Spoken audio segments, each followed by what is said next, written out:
একই অঞ্চল, একই কালচার। ব্রিটিশরা ছোট্ট ছোট্ট টুকরা করে ভেঙে ভেঙে ভেঙে ভেঙে তার মধ্যে থেকে 1948 সালে মধ্যপ্রাচ্যের বিস্ফোরা ইসরায়েলকে তৈরি করেছে। যেমনভাবে 1947 সালে এই বিশাল মুসলমানদের ভারত উপমহাদেশকে ভেঙ্গে টুকরো করে হিন্দুত্ববাদী ভারত তৈরি করেছে, ঠিক মুসলমানদের বিশাল আরব স্বাধীন অঞ্চলকে ভেঙ্গে টুকরো টুকরো করে ইসরায়েলকে তৈরি করেছে। 1 বছরের ব্যবধান, 1947 এবং 1948। আর আল্লাহ সুবহানাহু ওয়া তাআলা আবার পবিত্র কোরআনে বলছেন যা কাকতালীয়ভাবে মিলে গেছে। আল্লাহ সুবহানাহু ওয়া তাআলা আবার পবিত্র কোরআনে বলছেন যে মুমিনদের উপর যারা আসাদ্দুন নাস আদাওয়া, শত্রুতার দিক থেকে মুমিন এবং মুসলমানদের উপর সারা পৃথিবীর সকল জাতি গোত্র ধর্ম বর্ণকে ছাড়িয়ে যাবে 2টা গোত্র। একটা হচ্ছে আজকের যুগের জায়নিস্টরা, আর একটা হচ্ছে আজকের যুগের ব্রাহ্মণ্যবাদীরা। জায়নিস্টরা এবং ব্রাহ্মণ্যবাদীরা মুসলমানদের সাথে যা শত্রুতা করবে, পৃথিবীর আর কেউ সেই শত্রুতা করবে না, এটা আমি বলিনি, আল্লাহ বলছেন। তো সেই শত্রুতা করার কাকতালীয়ভাবে সময়কালও মিলে গেছে 1947 এবং 1948। এই জন্য আমার কিছু বক্তব্যে বলা আছে যে বাংলাদেশের মধ্যে গাজা হওয়ার সকল সম্ভাবনা বিরাজমান, যদি ইল্লা মান রাহিমা রব্বি, যদি আমার প্রতিপালক আল্লাহ সুবহানাহু ওয়া তাআলা আমাদের প্রতি দয়া না করেন। সম্মানিত উপস্থিতি, তাহলে কি বলছিলাম? আলোচনা করছিলাম এই মাটির পবিত্রতা, এই মাটির মহত্ব সম্পর্কে। এই মাটিকে যে পবিত্র মাটি হিসেবে ঘোষণা করা হয়েছে সেটিও আল্লাহ সুবহানাহু ওয়া তাআলা পবিত্র কোরআনে ঘোষণা করেছেন। আল্লাহ সুবহানাহু ওয়া তাআলা যখন বনু ইসরাইলকে আদেশ দিচ্ছেন যে তোমরা বিজয়ের জন্য, যুদ্ধের জন্য এগিয়ে যাও, প্রবেশ করো এই শহরে, তখন আল্লাহ সুবহানাহু ওয়া তাআলা পবিত্র কোরআনে এই শহরকে সম্বোধন করেছেন উদখুলুল আরদাল মুকাদ্দাসা, তোমরা এই পবিত্র নগরীতে প্রবেশ করো, যেখান থেকে আমরা বলি বাইতুল মুকাদ্দাস। আল্লাহ কোরআন মাজিদে বলেছেন আল আরদুল মুকাদ্দাসা, পবিত্র ভূমি। আল্লাহ কোরআনে বলছেন আমি মসজিদ আকসা এবং তার চারপাশে বরকত রেখেছি। মহান আল্লাহ সুবহানাহু ওয়া তাআলা কোরআন মাজিদে বলছেন এই মাটিতে সমগ্র পৃথিবীর জন্য বরকত রেখেছি। মহান আল্লাহ সুবহানাহু ওয়া তাআলা কোরআন মাজিদে বলছেন এই মাটিতে আমি আশ্রয় দিয়েছি ইব্রাহিমকে, এই মাটিতে আমি আশ্রয় দিয়েছি লূতকে আলাইহিমাস সালাতু ওয়াস সালাম। সম্মানিত উপস্থিতি, তাহলে ইব্রাহিম আলাইহিস সালাতু ওয়াস সালামের দারুল হিজরা, দারুল হিজরা মানে যেখান থেকে আমি যেখানে হিজরত করেছি। মুহাম্মদ সাল্লাল্লাহু আলাইহি ওয়াসাল্লাম মক্কা থেকে মদিনায় হিজরত করেছেন, এই জন্য মদিনা শেষ নবী মুহাম্মদ সাল্লাল্লাহু আলাইহি ওয়াসাল্লামের দারুল হিজরা। এই জন্য মদিনার প্রতি মুহাম্মদ সাল্লাল্লাহু আলাইহি ওয়াসাল্লামের ভালোবাসা ছিল সীমাহীন। এই জন্য ইসলাম কিয়ামত পর্যন্ত টিকে থাকবে, কোথাও যদি না থাকে মদিনায় থাকবে। ঠিক মুহাম্মদ সাল্লাল্লাহু আলাইহি ওয়াসাল্লাম তার পিতা ইব্রাহিমের দারুল হিজরা, ইব্রাহিম আলাইহিস সালাতু ওয়াস সালামের দারুল হিজরা শাম সম্পর্কে, হক যেমন মদিনায় থাকবে, হক তেমন শামে থাকবে, তার ভবিষ্যৎবাণী করতে গিয়ে রাসূলুল্লাহ সাল্লাল্লাহু আলাইহি সাল্লাম বলেন আল্লাহুম্মা বারিক লানা ফি শামিনা, হে আল্লাহ আপনি আমার পিতা ইব্রাহিমের দারুল হিজরা সিরিয়াতে বরকত দান করুন। আর এক হাদিসে রাসূলুল্লাহ সাল্লাল্লাহু আলাইহি সাল্লাম বলেন লা তাযালু তায়ফাতুম মিন উম্মতি যাহিরিনা আলাল হক লা ইয়াদুররুহুম মান খাযালাহুম আও লা ইয়াদুররুহুম মান খালাফাহুম আও কামা ক্বালা আলাইহিস সালাতু ওয়াস সালাম। কিয়ামত পর্যন্ত আমার উম্মতের একটি দল, একটি জামাত হকের উপর লড়াইরত থাকবে। কিয়ামত পর্যন্ত হকের উপর লড়াইরত থাকবে, পৃথিবীর কোনো শক্তি তাদের ক্ষতি করতে চাইলেও ক্ষতি করতে পারবে না। এই হাদিসের বিভিন্ন রিওয়ায়াতে রাসূলুল্লাহ সাল্লাল্লাহু আলাইহি সাল্লাম বলেছেন তোমরা যদি তাদেরকে খুঁজতে চাও তাহলে শাম সিরিয়ার মাটিতে খোঁজো। তাহলে কি বোঝা গেল? আল্লাহর নবীর দারুল হিজরা মদিনায় যেমন হক থাকবে, কিয়ামত পর্যন্ত ঈমান এবং ইসলাম থাকবে, ঠিক রাসূল সাল্লাল্লাহু আলাইহি ওয়াসাল্লামের পিতা ইব্রাহিমের দারুল হিজরা শামে কিয়ামত পর্যন্ত হক থাকবে। সম্মানিত উপস্থিতি, এই মসজিদে আকসার ইতিহাস কি? আল্লাহ সুবহানাহু ওয়া তাআলা কোরআন মাজিদে বলেন ইন্না আউওয়ালা বাইতিন উদিআ লিন-নাস বিবাক্কাহ সারা পৃথিবীর মানুষের জন্য ইবাদত হিসেবে প্রথম যে মসজিদ তৈরি করা হয়েছে সেটা মক্কায়, কোরআনের আয়াত। তো সাহাবীরা রাসূল সাল্লাল্লাহু আলাইহি ওয়াসাল্লামকে জিজ্ঞেস করছে, আল্লাহর নবী, প্রথম মসজিদ যদি মক্কার হারাম হয়, সুম্মা আইয়ু, তাহলে মক্কার হারামের পর দ্বিতীয় পুরাতন মসজিদ কোনটা? সহিহ বুখারীর হাদিসে রাসূলুল্লাহ সাল্লাল্লাহু আলাইহি সাল্লাম উত্তরে বলছেন, দ্বিতীয় পবিত্র মসজিদ, পুরাতন মসজিদ হচ্ছে মসজিদ আকসা। সাহাবী জিজ্ঞেস করলেন, কাম বাইনাহুমা, আল্লাহর নবী, মক্কার মসজিদে হারাম আর জেরুজালেমের মসজিদে আকসা, এই দুইটার মধ্যে দূরত্ব কত দিনের? আল্লাহর নবী বললেন, 40 আম, 40 বছরের ব্যবধান। এই জন্য পৃথিবীর 3টে পবিত্রতম স্থান, যেই স্থানে যাওয়ার উদ্দেশ্যে, ইবাদতের উদ্দেশ্যে সফর করলে নাকি হবে। পৃথিবীর এমন 3টা পবিত্রতম স্থান, যেই স্থানে ইবাদত করার উদ্দেশ্যে সফর করলে নাকি হবে। এই 3টে পবিত্রতম স্থানের একটা হচ্ছে মক্কার মসজিদে হারাম, একটা মদিনার মসজিদে নববী, আর একটা জেরুজালেমের মসজিদে আকসা। কিন্তু দুর্ভাগ্য আমাদের, হতভাগা আমাদের জেনারেশন, কেননা আমাদের পূর্বপুরুষরা এই সৌভাগ্যে মণ্ডিত ছিলেন যে তারা হজ সফরে গেলে একসাথে 3টা পবিত্র মসজিদেই সালাত আদায়ের সুযোগ পেতেন। আর দুর্ভাগ্য আমাদের যে আমরা 2টা মসজিদে সালাত আদায়ের সুযোগ পাই, আর একটা মসজিদ থেকে আল্লাহ আমাদের বঞ্চিত করে রেখেছেন আমাদের কর্মফলের কারণে। সম্মানিত উপস্থিতি, এই মসজিদ কেন্দ্রিক আর 2টা সংক্ষিপ্ত ইতিহাস বলে এই পরিস্থিতির কারণ কি এবং আমাদের শিক্ষা কি, সেই দিকে এগিয়ে যাব। আর 2টা সংক্ষিপ্ত ইতিহাস কি? সুলাইমান এবং দাউদ আলাইহিস সালাতু ওয়াস সালাম সমগ্র পৃথিবীব্যাপী যে মহা রাজত্ব প্রতিষ্ঠা করেছিলেন, যেই রাজত্ব অতীতে কেউ কোনোদিন প্রতিষ্ঠা করেনি, ভবিষ্যতে কেউ কোনোদিন প্রতিষ্ঠা করবে না, সেই মহা রাজত্বের হেডকোয়ার্টার, সেই মহা রাজত্বের রাজধানী ছিল এই জেরুজালেম, এই মসজিদে আকসা। এবং আজকের মসজিদে আকসার যে গ্রাউন্ড, এই গ্রাউন্ড সুলাইমান আলাইহিস সালাতু ওয়াস সালামের তৈরি করা। যে উঁচু এরিয়াটা সরজমিন থেকে, যে উঁচু এরিয়ার মধ্যে খ্রিস্টানদের গির্জাও আছে, ইহুদিদের সিনাগগও আছে, মুসলমানদের কিবলি মসজিদও আছে। কিবলি মসজিদটাই মূলত মসজিদে আকসা হিসেবে গণ্য হয়। আর পুরো গ্রাউন্ডটা আল আরজুল মুকাদ্দাসা, পবিত্র ভূমি হিসেবে গণ্য হয়। কিন্তু পুরো মসজিদটাই মুসলমানেরা সালাত, পুরো এরিয়াটাই মুসলমানেরা সালাত হিসেবে ব্যবহার করে না অথবা করার সুযোগ পায় না। তৃতীয় কি ঘটনা এই মসজিদের সাথে সম্পৃক্ত আপনারা সবাই জানেন। একটা বললাম, দাউদ এবং সুলাইমান আলাইহিস সালাতু ওয়াস সালামের রাজত্বের রাজধানী, হেডকোয়ার্টার। তিনি জিনদের দিয়ে এই মসজিদ তৈরি করিয়েছেন। কোরআনে আল্লাহ সুবহানাহু ওয়া তাআলা বলছেন, সুলাইমান আলাইহিস সালাতু ওয়াস সালামের মৃত্যুবরণ অনেক দিন হয়ে গেছে, তারপরও জিনেরা বুঝতে পারেনি যে তিনি মারা গেছেন, কার্যক্রম চলতে থেকেছে।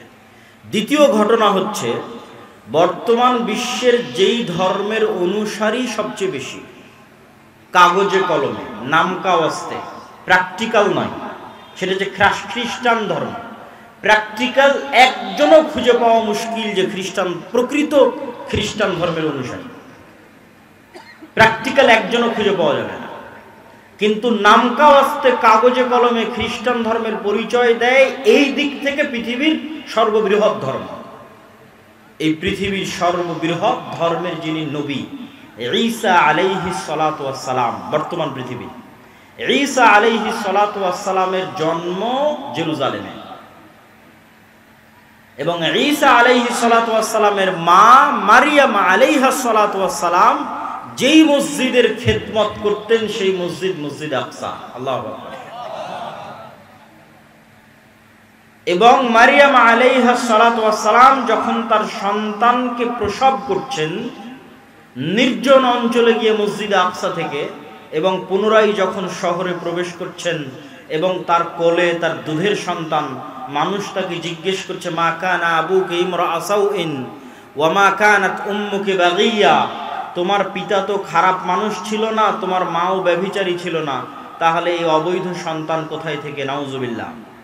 তখন মারিয়াম আলাইহিস সালাতু ওয়াস সালাম ফাআশারাত ইলাইহি, বাচ্চার দিকে ইশারা দিচ্ছেন যে বাচ্চার সাথে কথা বলো। তখন তারা উত্তরে বলতেছে যে ওই ব্যক্তির সাথে কিভাবে কথা বলবো, মান কানা ফিল মাহদি সাবিয়্যা, যে এখন মায়ের কোলে দুধ পান করে, তার সাথে কথা বলার ঠাট্টা করা একই কথা। এই কথা বলাও শেষ হওয়া, ঈসা আলাইহিস সালাতু ওয়াস সালাম কোল থেকে বলে উঠছেন, ইন্নী আব্দুল্লাহ আতানিয়াল কিতাবা ওয়া জাআলানি নাবিয়্যা, আমি আল্লাহর বান্দা, আল্লাহ আমাকে কিতাব দিয়েছেন, আল্লাহ আমাকে নবী করেছেন। তো বললাম খ্রিস্টানেরা একজন প্র্যাকটিক্যাল খ্রিস্টান নয় কেন? যার নবী মুখ খুলেই বলছে আমি আল্লাহর বান্দা, তাকে তারা বানিয়ে দিয়েছে আল্লাহর সন্তান। নাউজুবিল্লাহ। ঈসা আলাইহিস সালাম মুখ খুলে বলছেন ইন্নী আব্দুল্লাহ, আমি আল্লাহর বান্দা, তাকে বানিয়ে দেওয়া হয়েছে আল্লাহর সন্তান। তাহলে কিভাবে প্র্যাকটিক্যাল খ্রিস্টান হতে পারে? ঈসা আলাইহিস সালাতু ওয়াস সালাম বলতে বলছেন ওয়া আওসানি বিসসালাতি ওয়াজ যাকাতি মা দুমতু হাইয়া, আমার আল্লাহ আমাকে আদেশ দিয়েছেন আমি যতদিন বেঁচে থাকবো, মা দুমতু হাইয়া, যতদিন বেঁচে থাকবো ততদিন যেন সালাত আর যাকাত আদায় করি। আল্লাহু আকবার। আমাদের নবীর কথা বলছি না, ঈসা আলাইহিস সালাতু ওয়াস সালামকে আল্লাহ শুরুতেই মুখ দিয়ে যে কথা পবিত্র কোরআনে আল্লাহ উল্লেখ করছেন, তিনি উচ্চারণ করেছেন মায়ের কোলে ছোট বাচ্চা, তখনও দুইটা জিনিস ছুটে যায়নি, একটা সালাত আর একটা যাকাত। সম্মানিত উপস্থিতি, এখানে একটু ছোট্ট বিরতি দিয়ে একটু সাইড লাইনের দু একটা কথা বলে আবার ফিরে আসতেছি। এখানে আর একটা ছোট্ট জিনিস আমাদের শিখার আছে, সেটা কি জানেন? সেটা হচ্ছে আজকের ইউরোপ এবং আজকের আমেরিকা এখনো, অতীতে তো আরো বেশি ছিল এই রেসিজম, বর্ণবাদ, কালার, গায়ের রঙের উপর যে বর্ণবাদ প্রতিষ্ঠিত হয়েছে, যে রেসিজম প্রতিষ্ঠিত হয়েছে, এটা এখনো প্রকাশ্যে মাঝে মধ্যেও দেখা যায়, অন্তরে প্রায় সবাই লালন করে। যখন উঠা বসা করবেন, সাক্ষাৎ করবেন, কথা বলবেন, তখন সেটা বুঝতে পারবেন। আর অতীতে তো আরো বেশি ছিল, কালো, নিগ্রো, আফ্রিকানদের তারা গোলাম হিসেবে ব্যবহার করেছে, যুগের পর যুগ, কালের পর কাল, শুধু গায়ের চামড়া কালো হওয়ার কারণে। তো এখান থেকে শিক্ষণীয় কি? ঈসা আলাইহিস সালাতু ওয়াস সালামের জন্ম ইউরোপে হচ্ছে না আমেরিকায় হচ্ছে? ঈসা আলাইহিস সালাতু ওয়াস সালামের জন্ম ইউরোপের কোন রাষ্ট্রে হচ্ছে আর আমেরিকার কোন রাজ্যে হচ্ছে?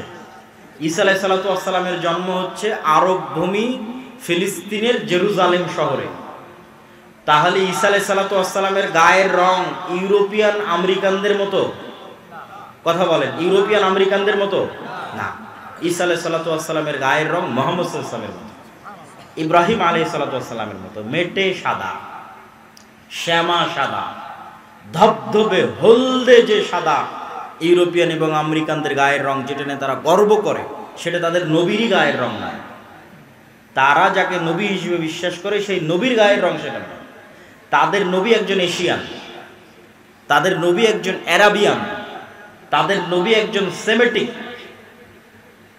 সম্মানিত উপস্থিতি, ইব্রাহিম আলাইহিস সালাতু ওয়াস সালামের সন্তান ঈসা আলাইহিস সালাতু ওয়াস সালাম। এবার আমরা আসি, এই যে মহাপবিত্র ভূমি, এই মহাপবিত্র ভূমি আমাদের হাতছাড়া হয়েছে কেন? কিভাবে হাতছাড়া হলো? একটা ছোট্ট ঘটনা বলে সেই কারণের বিশ্লেষণে চলে যাব। ওমর ইবনুল খাত্তাব রাদিয়াল্লাহু তাআলা আনহু যখন জেরুজালেম বিজয় করেন, তখন আবু উবাইদা ইবনুল জাররাহ চিঠি লিখেছেন আমিরুল মুমিনিন খলিফাতুল মুসলিমিনের কাছে। সেই দিন জেরুজালেম ঘেরাও করে রেখেছিল যতজন মুজাহিদ, তার মধ্যে 4000 শুধু ছিল সাহাবী, 4000 শুধু ছিল সাহাবী, যারা জেরুজালেম ঘেরাও করে রেখেছিলেন। চিঠি লেখা হয়েছে, আপনি নিজে উপস্থিত হলে চাবি হস্তান্তর হবে, আপনি নিজে উপস্থিত না হলে চাবি হস্তান্তর হবে না। তো ওমর রাদিয়াল্লাহু তাআলা মদিনা থেকে রওনা করেছেন প্রায় 1200 থেকে 1500 কিলোমিটারের পথ জেরুজালেমে পৌঁছার উদ্দেশ্যে। তো যখন তিনি পৌঁছাচ্ছেন, সহিহ সূত্রে প্রমাণিত যে তখন তিনি উটের যে লাগাম আছে সেই লাগাম ধরে টানছিলেন, আর তার গোলামকে উটের পিঠে বসিয়ে রেখেছিলেন, আর তার পোশাক ছিল জীর্ণ শীর্ণ। তো আবু উবাইদা ইবনুল জাররাহ হন্তদন্ত হয়ে ওমর রাদিয়াল্লাহু তাআলার নিকটে ছুটে গেছেন। ছুটে গিয়ে বলছেন যে ইন্নার রওমা ইয়ানজুরু ইলাইনা নাজরাতা কিল্লাহ, আজকে আপনি যে পোশাক পরে এসেছেন আর যে অবস্থায় প্রবেশ করছেন আমিরুল মুমিনিন, আজকে জানেন কি বিজয় হচ্ছে? রোমান এম্পায়ারের সবচেয়ে বড় তীর্থস্থল, রোমান এম্পায়ারের সবচেয়ে বড় তীর্থস্থল জেরুজালেম আপনি বিজয় করছেন, হাজার হাজার পাদ্রী এখানে অপেক্ষমান আছে। আজকে আপনি যে অবস্থায় উপস্থিত হয়েছেন এটা তো মুসলমানদের মান সম্মান নষ্ট করে দিবে। ওমর রাদিয়াল্লাহু তাআলা আনহু বলছেন, তুমি না বলে অন্য কেউ যদি এই কথা বলতো আমি কষ্ট পেতাম না। আমরা জাহিলি যুগে দুনিয়ার কোনো মানুষ আমাদের চিনত না। আজকে মরুভূমির এক রাখালকে আল্লাহ সুবহানাহু ওয়া তাআলা কোথায় নিয়ে গেছে? একজন অপরিচিত, অজানা, অচেনা মরুভূমির একজন ব্যক্তিকে আল্লাহ সুবহানাহু ওয়া তাআলা আজকে এমন জায়গায় নিয়ে গেছে যে তার হাতে রোমান এম্পায়ারের সবচেয়ে বড় তীর্থস্থল জেরুজালেম বিজয় হচ্ছে। এই সম্মান, পোশাক আশাক, কাপড় চোপড়, ধন দৌলত ইত্যাদি দিয়ে আসেনি। আ'আজ্জানাল্লাহু বিল ইসলাম, কোন রিওয়ায়েতে আছে বিকিতাবিল্লাহ, আল্লাহ আমাদেরকে সম্মান দিয়েছে কোরআনের অনুসরণের কারণে, ইসলামের অনুসরণের কারণে। বলেন আল্লাহু আকবার। তাহলে মুসলমানেরা জেরুজালেম শক্তি দিয়ে, ক্ষমতা দিয়ে, বুদ্ধি দিয়ে, কৌশল দিয়ে জেরুজালেম বিজয় করেনি। আল্লাহ ভরসা, আল্লাহ ভীরুতা দিয়ে জেরুজালেম বিজয় করেছে। আজকে মুসলমানদের কাছে শক্তির অভাব নাই।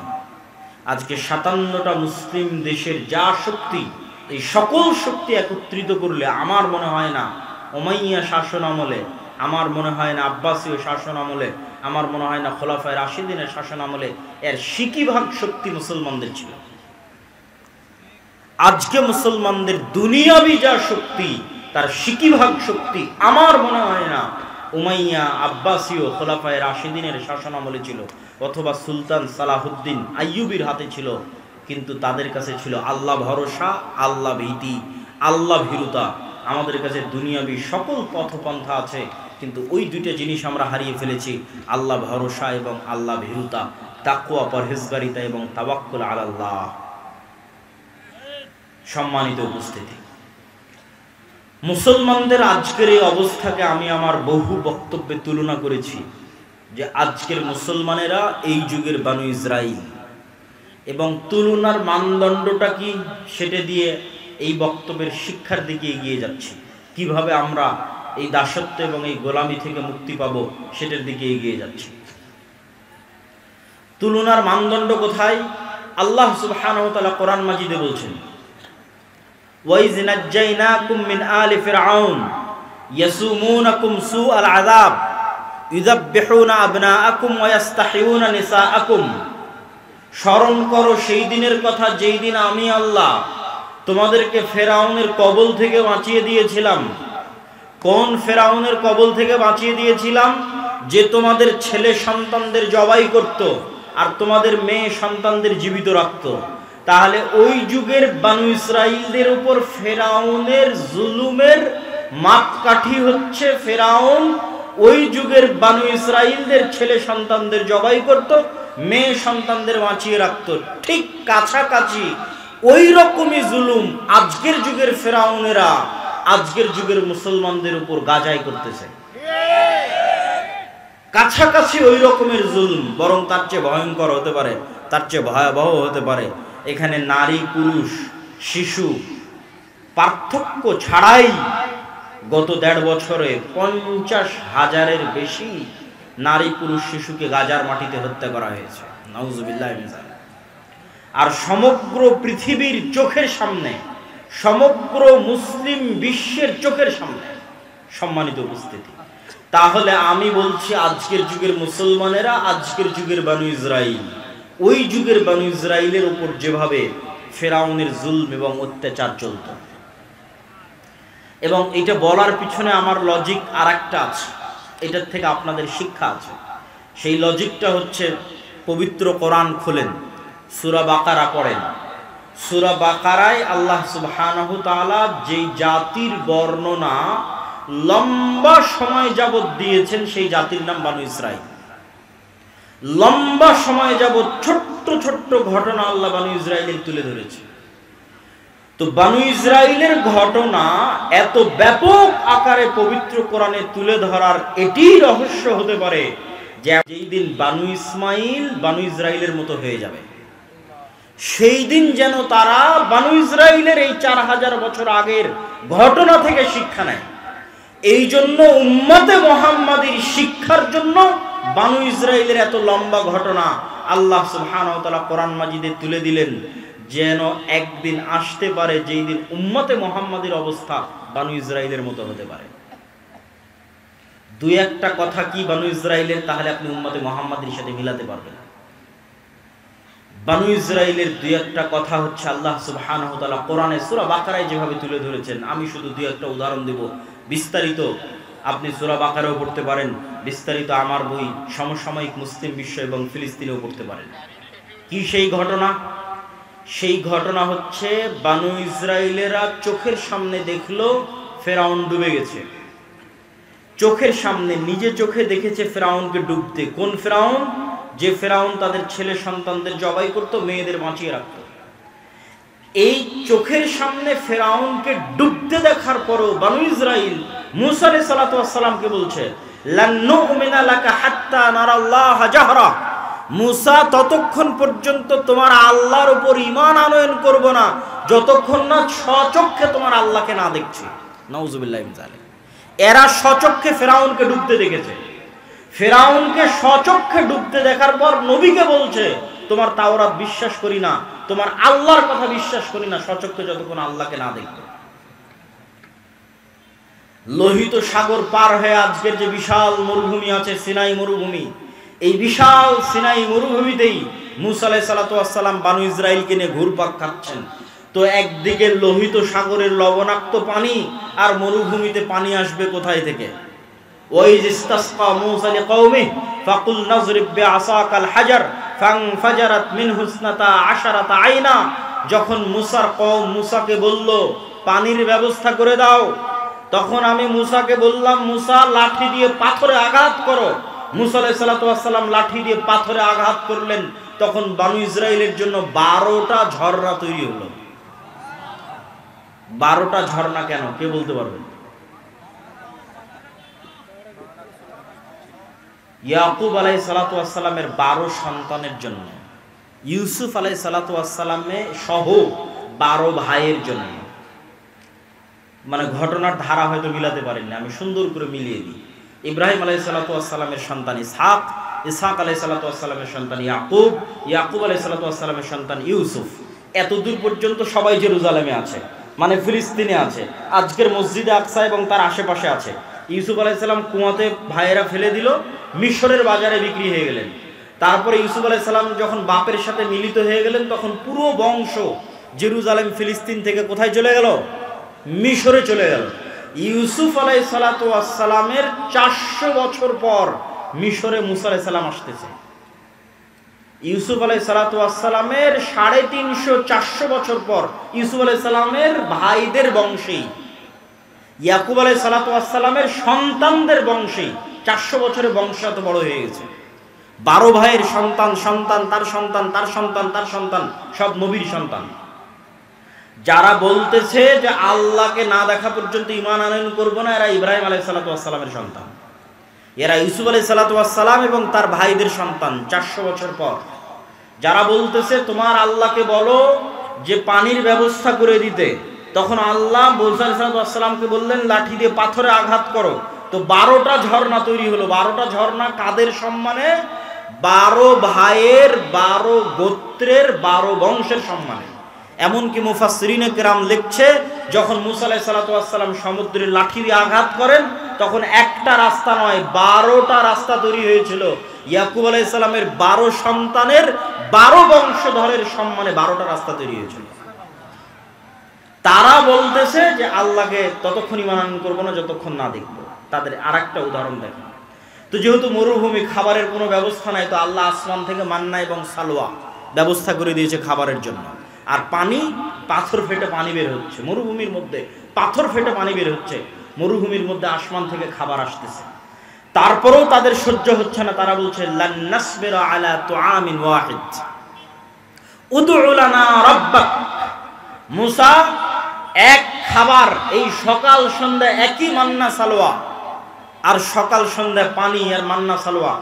মান্না সালোয়ার বিবরণ পড়তে গেলে আপনারা আশ্চর্য হবেন।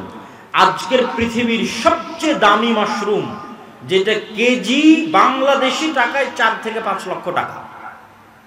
আজকের বাংলাদেশি টাকায় পৃথিবীর যেটা সবচেয়ে দামি মাশরুম, বিশেষ সময়ে বিশেষ কালে উৎপাদিত হয়, সেই মাশরুম আর বিশেষ এক পাখির গোস্ত হচ্ছে মান্না সালোয়া, যার 1 কেজির দাম বাংলা টাকায় 4 থেকে 5 লক্ষ টাকা।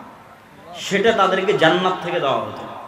তখন তারা বলছে লান নাসবিরা আলা তুআমিন ওয়াহিদিন, এক খাবার ভালো লাগে না, তোমার আল্লাহকে বলো এই মাটি থেকে আদা, রসুন, পেঁয়াজ, চাল, গম, ডাল ইত্যাদি উৎপাদন করে দিতে। তখন আল্লাহ সুবহানাহু ওয়া তাআলা বলছেন, ঠিক আছে, এগুলো উৎপাদন করার জন্য তো শস্য, সবুজ শ্যামল জমি লাগবে। আছে আজও ফিলিস্তিন শস্য শ্যামল সবুজ জমি, প্রচুর পরিমাণে জাইতুন উৎপাদন হয়। আজও ফিলিস্তিনে তিন উৎপাদন হয় প্রচুর পরিমাণে। তো সেই জমি আল আরজুল মুকাদ্দাসা, পবিত্র ভূমি। কোন পবিত্র ভূমি? 400 বছর আগে এই পবিত্র ভূমিতে তোমাদের বাপদাদা ইয়াকুব, ইসহাক, ইব্রাহিম বসবাস করত। কিন্তু ইউসুফ আলাইহিস সালাতু ওয়াস সালামের কারণে তোমরা মিশরে চলে এসেছিলে। তার 400 বছর পর আজকে তোমরা এখানে। তো এই মাটি তোমাদের, তোমরা এখন সেই মাটি বিজয়ের জন্য যুদ্ধ অবতীর্ণ হও। তখন এরা সব নবীর সন্তান, তারা বলতেছে মুসা আলাইহিস সালাতু ওয়াস সালামকে, ইযহাব আনতা ওয়া রাব্বুকা ফাকাতিলা, মুসা তুমি আর তোমার আল্লাহ গিয়ে যুদ্ধ করো। নাউযুবিল্লাহ। তাহলে খালি বনু ইসরাইলের 2-1টা ঘটনার উদাহরণ দিলাম, যা যেই ঘটনাগুলো আল্লাহ কোরআনে বলেছেন সূরা বাকারাতে। আমি 2-1টা করে আয়াত পড়েছি আর সেখান থেকে অনুবাদ করেছি। তাহলে এবার বলেন তো, নবীদের সন্তানেরা 400 বছরে এতটা সংকীর্ণ মনা, এতটা ন্যারো মাইন্ডেড, এতটা আত্মমর্যাদাহীন, এতটা আত্মসম্মানহীন, এতটা গোলামের স্বভাবে কিভাবে তাদের চরিত্র পরিবর্তন হয়ে গেল? আমি যখন প্রথম ইউরোপ যাই, তখন মূলত আমি এই হিসাবটা মিলাতে পেরেছি। ইউরোপে গিয়ে যখন দেখলাম, ইংল্যান্ডে গিয়ে যখন দেখলাম মুসলমানদের জন্ম নিবন্ধন, সার্টিফিকেট, পাসপোর্ট, ইংল্যান্ডে প্রবেশ, ইউরোপে প্রবেশ, অ্যাসাইলাম ক্লেম করা, সেখানে কাগজপাতি রেডি করা, তারপরে সেখানে সরকারের কাছ থেকে বেনিফিট নেওয়া, বেকারত্ব ভাতা হোক, সন্তান সন্ততির ভাতা হোক, প্রত্যেকটা ধাপ অধিকাংশে মিথ্যার উপর প্রতিষ্ঠিত। মুসলমানদের ভারত, পাকিস্তান, বাংলাদেশ থেকে যে মুসলমানেরা গেছে তারা ইংল্যান্ডে, আর আফ্রিকা থেকে যে মুসলমানেরা গেছে স্পেন, ফ্রান্স এবং ইতালিতে, তাদের মিথ্যা, তাদের ধোঁকা, তাদের চুরি, তাদের দুর্নীতি ভারত পাকিস্তানের মুসলমানদের চেয়ে আরো খারাপ, আরো নিম্ন স্তরের। তো তখন আমি উদাহরণ মিলালাম, যারা তো আজকের যুগের বনু ইসরাইল, এই যুগের মুসলমানদের কাছে যদি মুসা আলাইহিস সালাতু ওয়াস সালাম প্রেরিত হতেন, তাহলে এই উত্তরগুলোই পেতেন যেই উত্তরগুলো বনু ইসরাইলেরা দিয়েছিল। আমি মনে হয় বুঝাতে পারি, মানে এই যুগের মুসলমানদের রক্তের মধ্যে ওইভাবে মিথ্যা, ওইভাবে ধোঁকা, ওইভাবে দুর্নীতি, ওইভাবে আত্মমর্যাদাহীনতা, আত্মসম্মানহীনতা প্রবেশ করেছে, ঠিক যেভাবে 4000 বছর পূর্বে বনু ইসরাইলের ছিল। কারণ কি? কারণ হচ্ছে ইউসুফ আলাইহিস সালাতু ওয়াস সালামের মৃত্যুর পর হাকসুস বংশের যখন পতন হয় এবং ফারাও বংশের যখন উত্থান হয়, তো আগের সরকারের সাথে যাদের জোট থাকে, শত্রুতা করতে করতে জোটের সঙ্গী তাদের উপর শত্রুতা চলে।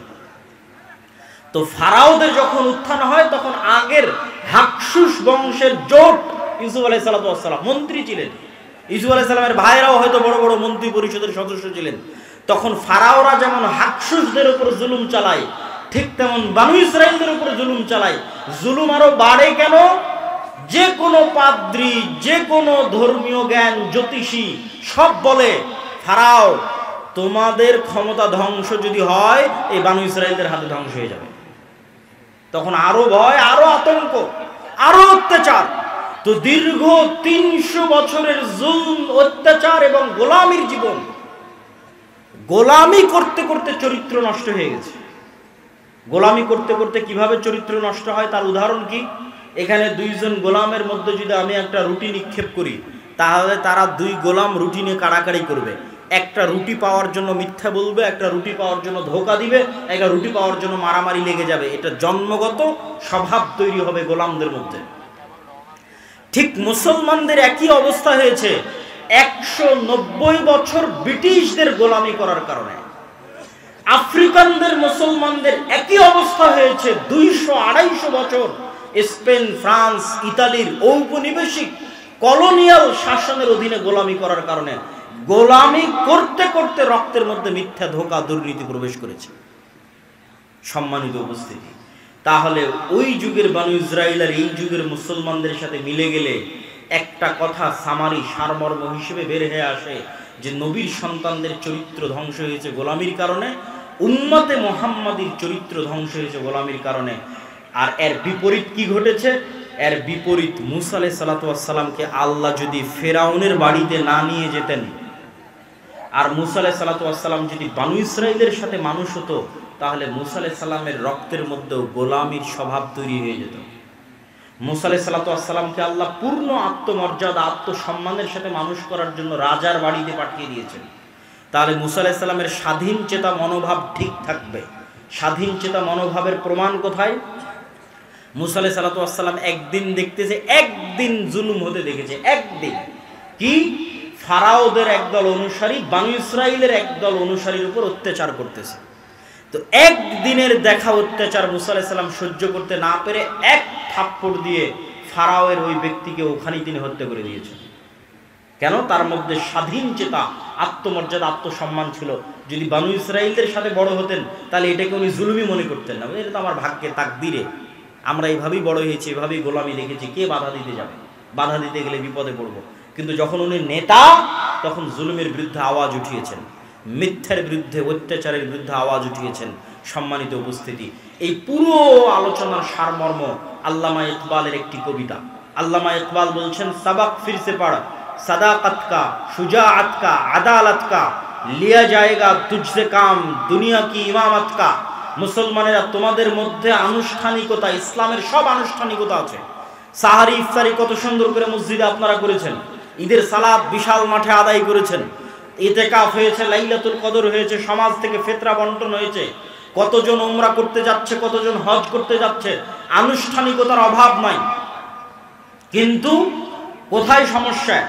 আনুষ্ঠানিকতার অভাব নাই, কিন্তু সমস্যা। আল্লামা ইকবাল বলছেন, তোমরা নতুন করে সত্য বলা শিখো, নতুন করে সাহসী হওয়া শিখো, নতুন করে ন্যায় প্রতিষ্ঠা করা শিখো, তাহলে আল্লাহ তোমাদেরকে দুনিয়ার নেতা বানিয়ে দিবে।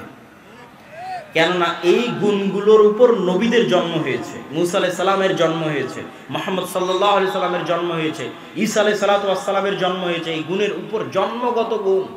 এই জন্য ঈসা আলাইহিস সালামের কথা বলতে গিয়ে রাসূল সাল্লাল্লাহু আলাইহি সাল্লাম বলেছেন, লা তাকুমুস সাআহ হাত্তা ইয়ানজিলা ঈসা ইবনে মারইয়াম, ততদিন পর্যন্ত কিয়ামত হবে না যতদিন না মারিয়ামের ছেলে ঈসা পৃথিবীতে নেমে না আসছে।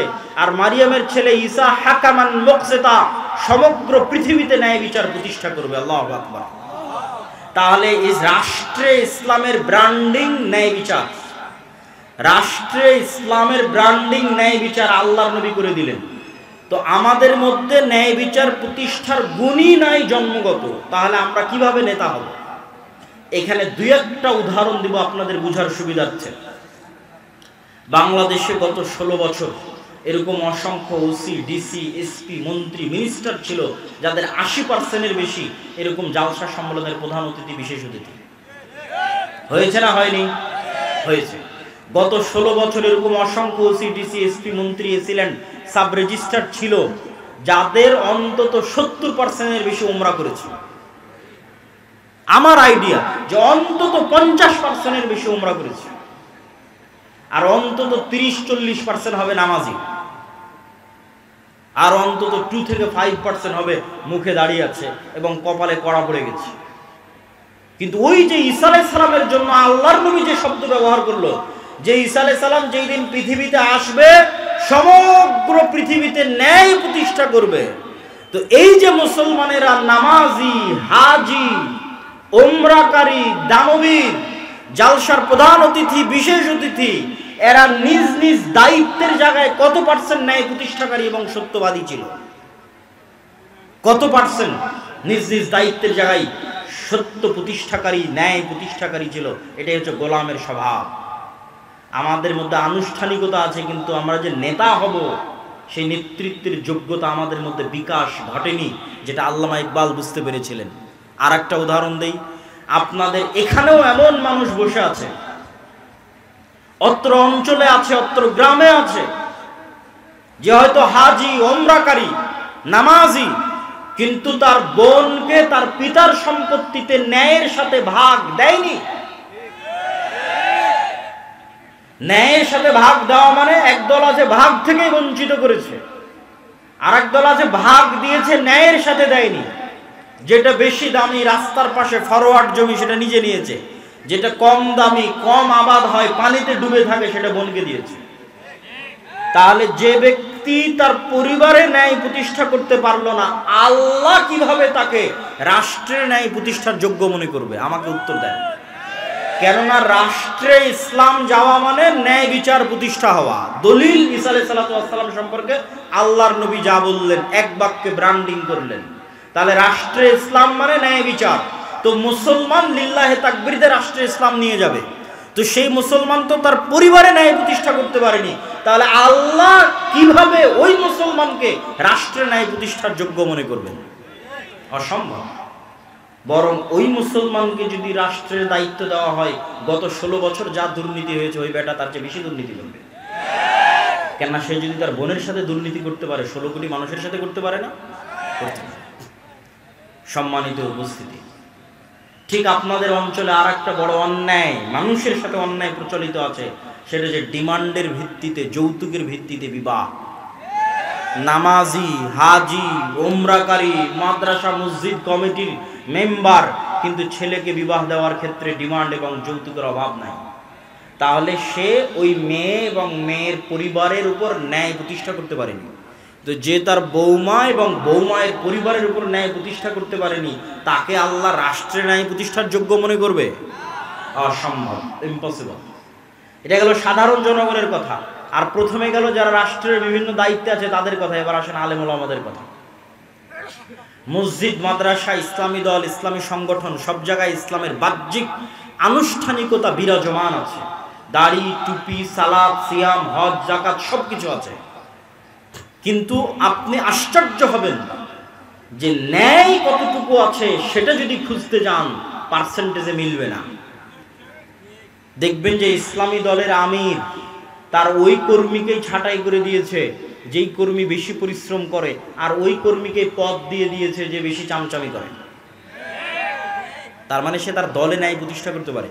এবং যেখানে যত মসজিদ, মাদ্রাসা, দলে গন্ডগোল আছে, আহলে হাদিস হোক, হানাফি হোক, মাযহাব মাসলাক নির্বিশেষে যেখানেই দেখবেন গন্ডগোল আছে, ওখানে যে বুঝবেন এখানে ন্যায় পরায়ণতার অভাব আছে। আলেম হতে পারে, হাজি হতে পারে, কিন্তু ন্যায় প্রতিষ্ঠা করতে পারেনি। হয় আমির না হয় কর্মী, দুই দলের যে কোনো এক দল ন্যায় প্রতিষ্ঠা করতে পারেনি। সম্মানিত উপস্থিতি, আর যতক্ষণ ন্যায় প্রতিষ্ঠাকারী, সত্য প্রতিষ্ঠাকারী না হবে, ততক্ষণ আল্লাহর দৃষ্টিতে নেতা হিসেবে যোগ্য বলে বিবেচিত হবে না। তো আল্লাহর দৃষ্টিতে নেতা হিসেবে যোগ্য বলে বিবেচিত হলে আল্লাহ রাষ্ট্র ক্ষমতার দায়িত্ব দেবে। এই জন্য আমি উদাত্ত আহ্বান জানাবো যে আজকের এই আলোচনা থেকে আমরা এতটুকু কি শিক্ষা গ্রহণ করতে পারি না যে আমাদেরকে সত্যবাদী এবং ন্যায় প্রতিষ্ঠাকারী হতে হবে? পারি না? একটা হাদিস আপনাদের সামনে পেশ করি। সাবআতু ইযিল্লুহুমুল্লাহ ইয়াওমা লা দিল্লা ইল্লা দিল্লুহ। 7 শ্রেণীর মানুষকে কিয়ামতের মাঠে আল্লাহ বিশেষ ছায়া দিবেন।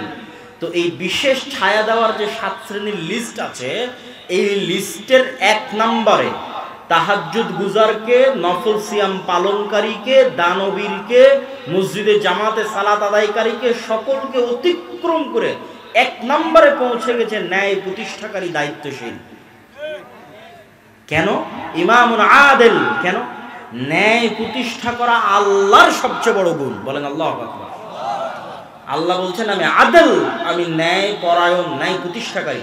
হারামতু যুলমা আলাইয়া, আমার উপর জুলম করাকে আমি হারাম করে নিয়েছি। পৃথিবীর মানুষ যদি কোথাও ন্যায় বিচার না পায়, তাহলে আমি আল্লাহ কিয়ামতের মাঠে ন্যায় বিচার বুঝিয়ে দেব। তাহলে ন্যায় প্রতিষ্ঠা করা কার গুণ? আল্লাহর গুণ। আর পৃথিবীর সকল ক্ষমতার মালিক কে? আল্লাহ। যখন এবার ওই গুণের সাথে মিলে যাবে, তখন আল্লাহ সুবহানাহু ওয়া তাআলা ওই ব্যক্তিকে যোগ্য মনে করবে যে সেও নেতা হওয়ার যোগ্য, তাকে এবার আমি একটু ক্ষমতা দিই। তখন মুসলমানদের হাতে এমনি ক্ষমতা চলে আসবে, এমনি রাষ্ট্র ক্ষমতা। যোগ্য হতে হবে রাষ্ট্র ক্ষমতা পাওয়ার, আল্লাহর দৃষ্টিতে, মানুষের দৃষ্টিতে বলিনি। ফেসবুকে লাইক পাওয়া, ফলোয়ার পাওয়া, ভোটে দাঁড়ানো, নির্বাচনী ক্যাম্পেইন, এগুলো দিয়ে মানুষের দৃষ্টিতে আমি দায়িত্ব পালনের যোগ্য হতে পারি, কিন্তু আল্লাহর দৃষ্টিতে দায়িত্ব পালনের যোগ্য হতে হলে সত্যবাদিতা, ন্যায়পরায়ণতার মাপকাঠিতে যে উত্তীর্ণ হবে, বাইনি ও বাইন আল্লাহ, আল্লাহর কাছে উত্তীর্ণ হতে পারবে, আল্লাহ ওকে নেতা হওয়ার যোগ্য মনে করবে, আল্লাহ ওকে নেতা বানিয়ে দিবে। সম্মানিত উপস্থিতি, আর এই যে গোলামির নেচার, আপনাদের বিরক্তি হওয়ার আগেই কিন্তু আমি বক্তব্য শেষ করবো। এই জন্য আপনাদের উদাত্ত আহ্বান জানাচ্ছি যে আপনারা আর কিছুক্ষণ, আমার বক্তব্যের সারমর্মের দিকে চলে আসতেছি, শেষের দিকে চলে আসতেছি, আর কিছুক্ষণ ধৈর্যের সাথে শুনুন। সেটি কি? সেটি হচ্ছে এই যে গোলামির যে নেচার এবং স্বভাব, মিথ্যা বলা, এটা গোলামির স্বভাব। ধোঁকা দেওয়া, সঠতা দেওয়া, দুর্নীতি করা গোলামির স্বভাব, নেতার স্বভাব নয়। তার একটা উদাহরণ, আবু সুফিয়ান কাফের মুশরিক, কিন্তু বাই বর্ন জন্মগত নেতা। জন্মগত নেতা হওয়ার কারণে আবু সুফিয়ান জেরুজালেমে বাদশাহ হিরাক্লিয়াসের দরবারে মুহাম্মদ সাল্লাল্লাহু আলাইহি ওয়াসাল্লামের নামে একটাও মিথ্যা কথা বলেনি, অথচ আবু সুফিয়ান তখন কাফের, আবু সুফিয়ান তখন মুশরিক। তাহলে ওই যুগের মক্কার কাফের মুশরিকদের চাইতে এই যুগের মুসলমানেরা নিম্ন স্তরে আছে। আর এই গোলামির স্বভাবকে জিইয়ে রাখার জন্য, যে মুসলমানদেরকে যে আমরা ইউরোপিয়ানরা 190 বছর ওদের মধ্যে গোলামির স্বভাব ঢুকিয়ে দিয়েছি, এই গোলামির স্বভাবটা জিইয়ে রাখার জন্য এদের মাথার উপর গণতন্ত্র চাপিয়ে দাও। এই কথা অনেকের কাছে বিরক্তিকর লাগতে পারে, কিন্তু আমি যুক্তির ভিত্তিতে কথা বলবো, যুক্তির ভিত্তিতে বলে আমার বক্তব্যের শেষের দিকে চলে যাব। গণতন্ত্র দিয়ে ইসলাম প্রতিষ্ঠা হবে কিনা এটা আমার আলোচনার বিষয়ই নয়। গণতন্ত্র পৃথিবীতে জাস্টিস, ন্যায় প্রতিষ্ঠায় ব্যর্থ একটা শাসন ব্যবস্থা। গত 16 বছর বাংলাদেশের মানুষের উপর জুলম, খুন, গুম, আয়নাঘর গণতন্ত্রের নামে তৈরি করা হয়েছে। আবার এখন ইসলামের নেতা নির্বাচনের যে পদ্ধতি, যে পরামর্শের ভিত্তিতে যোগ্য মানুষকে দায়িত্ব দিয়ে দাও, তো পরামর্শের ভিত্তিতে যে সরকার তৈরি হয় সেই সরকারের ভালো মন্দ পরে, কিন্তু তাদেরকে যে নির্বাচন করা হয়েছে এর পদ্ধতিটা ইসলামী।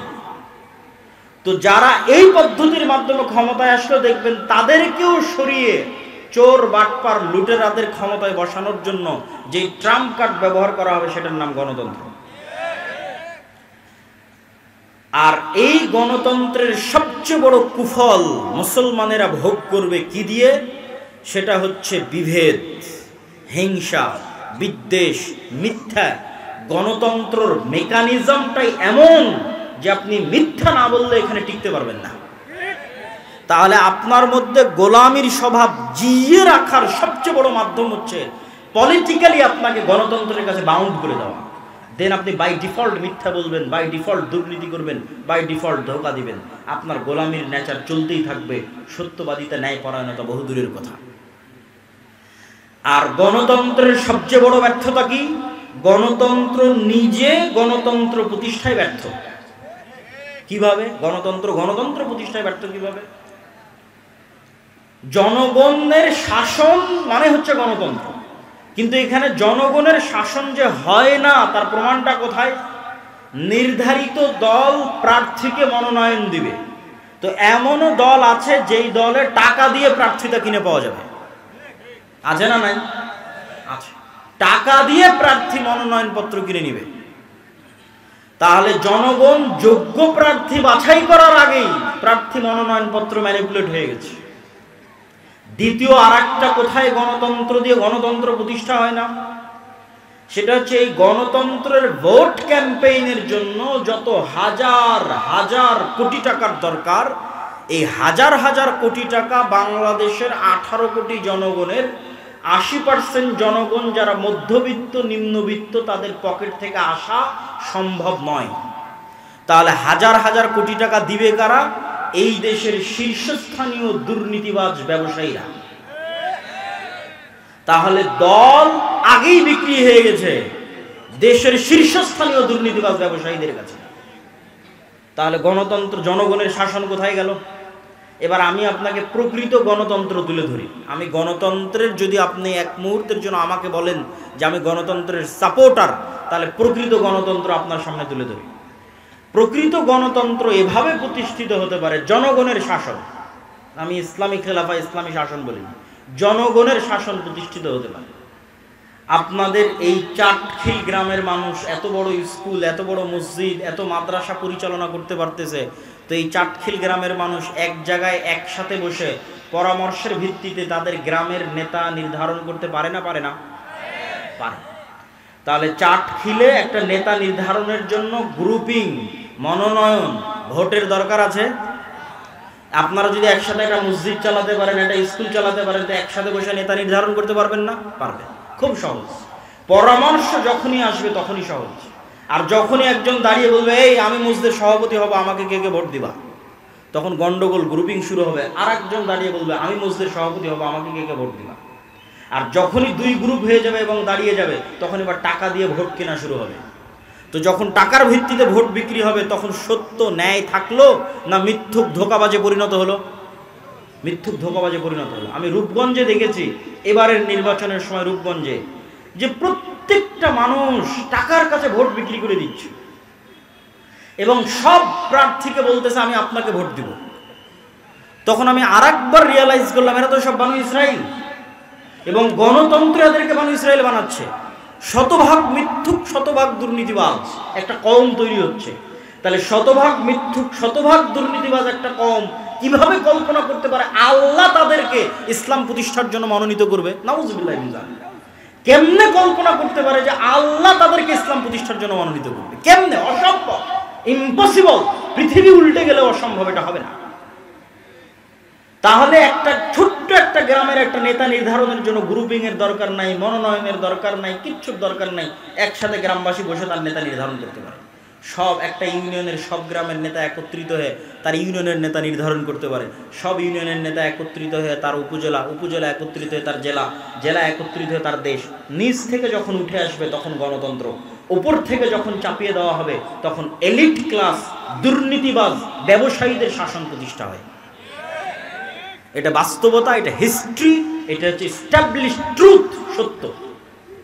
সম্মানিত উপস্থিতি, তাহলে মুসলমানদের এই যে মিথ্যার কালচার, দুর্নীতির কালচার, এটা থেকে বের হয়ে আসার একটা পলিটিক্যাল উপায় হচ্ছে গণতন্ত্র থেকে বের হয়ে আসা। আর একটা অর্থনৈতিক দিক থেকে মুসলমানদের মিথ্যা বলা শেখানো হয়। এটা বলে আমার বক্তব্য শেষ করে দেব। সেটা হচ্ছে সুদ। সেটার নাম কি? সুদ। কিভাবে? ইসলামের কর্জের থিওরি যদি আপনি পড়েন, ইসলামিক ফাইন্যান্স পড়তে গিয়ে এটা আমি দেখেছি যে রাসূলুল্লাহ সাল্লাল্লাহু আলাইহি ওয়াসাল্লাম এবং আল্লাহ সুবহানাহু তাআলা, মানুষ মরে যাচ্ছে তখন কর্জ নিবে, মেয়ের বিয়ে দিতে পারতেছে না, অপারেশন হচ্ছে, টাকা নাই, তখন কর্জ নিবে। কিন্তু বিলাসী পণ্যের জন্য কর্জ নিবে, তার কোনো পয়েন্ট কোরআন এবং হাদিসে আমি খুঁজে পাইনি। বিলাসী পণ্য মানে আমার মোটরসাইকেল লাগবে, আমার আইফোন লাগবে, আমার আইপ্যাড লাগবে, আমার পাকা মাটির বাড়ি ভেঙে পাকা বাড়ি তৈরি করা লাগবে। এই বিলাসিতার জন্য লোন নিবে, এটা সুদমুক্ত লোনের কথা বলছি, সুদযুক্ত না। বিলাসী পণ্যের জন্য স্বাভাবিক সুদমুক্ত কর্জ নিবে, এর প্রমাণ আমি কোরআন হাদিসে খুঁজে পাইনি। মানুষ কর্জ নিতে পারে যখন বিপদে, সংসার চলে না, মারা যাচ্ছে, অপারেশন হচ্ছে, তখন কর্জ নিতে পারে। গেল এক নাম্বার পয়েন্ট। দুই নম্বর পয়েন্ট হচ্ছে আল্লাহ সুবহানাহু ওয়া তাআলা রাসূল সাল্লাল্লাহু আলাইহি ওয়াসাল্লামকে শিখিয়ে দিয়েছেন সব সালাতে, সব দোয়ায় কর্জ থেকে বাঁচতে চাও। আল্লাহুম্মা আউযু বিকা মিনাল মা'সামি ওয়াল মাগরাম, আল্লাহ লোন থেকে বাঁচতে চাই। তো সাহাবীরা আল্লাহর নবীকে জিজ্ঞেস করছে এত কেন কর্জ, লোন থেকে বাঁচতে চান? তখন রাসূলুল্লাহ সাল্লাল্লাহু আলাইহি ওয়াসাল্লাম উত্তরে বলছেন, মানুষ যখন কর্জ নেওয়া শুরু করে, মিথ্যা বলা শুরু করে। এই যে আমার বক্তব্যের পয়েন্ট, যেটা কানেক্ট করতে চাচ্ছি, আল্লাহর নবীর হাদিস। মানুষ যখন কর্জ নেওয়া শুরু করে, কি বলা শুরু করে? মিথ্যা বলা শুরু করে। তাহলে আল্লাহর নবী জানেন যে আমার উম্মত যখন মিথ্যার উপর প্রতিষ্ঠিত হবে, তো নেতৃত্বের গুণ হারিয়ে যাবে। মিথ্যা তো গোলামের গুণ, স্লেভ, দাস, কৃত দাসের গুণ। তাহলে যে পরিবার ক্ষুদ্র লোন নিচ্ছে কিস্তিতে, ওর মা মিথ্যা বলছে, ওর বাপ মিথ্যা বলছে, ওর ছেলে মিথ্যা বলছে, পুরো পরিবার মিথ্যার উপরে প্রতিষ্ঠিত হচ্ছে, এই পরিবারকে কিভাবে আল্লাহ চয়েস করতে পারে যে তাদেরকে দিয়ে আল্লাহ রাষ্ট্রের ইসলাম প্রতিষ্ঠা করবে? সম্ভব। এই জন্য রাসূল সাল্লাল্লাহু আলাইহি ওয়াসাল্লাম জানেন কোথায় কোথায় নেতৃত্বের গুণাবলী ধ্বংস হতে পারে। নেতৃত্বের গুণাবলী সুদে ধ্বংস হতে পারে। সুদ এমন এক ব্যবস্থা